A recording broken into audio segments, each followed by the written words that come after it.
নমস্কার, কাকলিস কিচেনে আপনাদের সকলকে স্বাগত।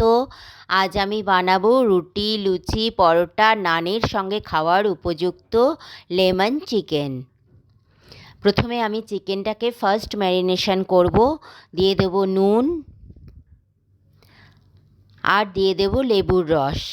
ভালো করে মেখে আমি আধা ঘন্টার জন্য ম্যারিনেট করে রেখে দেবো।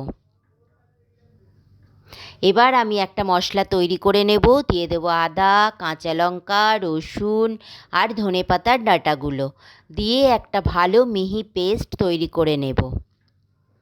এবার আমি ভালো করে চিপে চিপে ম্যারিনেট করা চিকেন থেকে জল বার করে ফেলে দেব। এইবার আমি সেকেন্ড ম্যারিনেশন করব। দিয়ে দেব দই,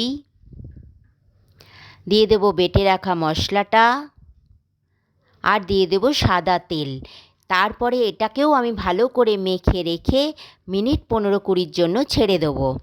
সেই মুহূর্তে আমি তৈরি করে নেব একটা শুকনো মশলা। দিয়ে দেব গোলমরিচ, গোটা ধনে, শুকনো লঙ্কা, লবঙ্গ, বড় এলাচ আর নুন। চাইলে আপনারা এখানে ছোটো এলাচও ব্যবহার করতে পারেন। মশলাটা আমি গুঁড়িয়ে নিয়েছি। এবার কড়া গরম হয়ে গেছে। দিয়ে দিলাম সাদা তেল, তেজপাতা আর ডালচিনি।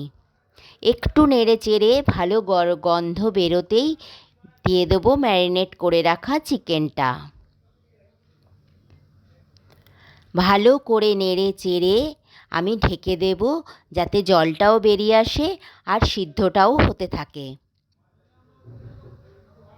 দেখুন জলটা কিন্তু বেরিয়ে এসেছে। আবারও আমি ঢেকে দিলাম। এবার আমি এখানে দিয়ে দেব সামান্য হলুদ যাতে একটা ইয়েলোইশ কালার আসে। এরপরে আমি গ্রেভিটাকে গাঢ় করে নেওয়ার জন্য দিয়ে দেব গুলে রাখা কর্নফ্লাওয়ার।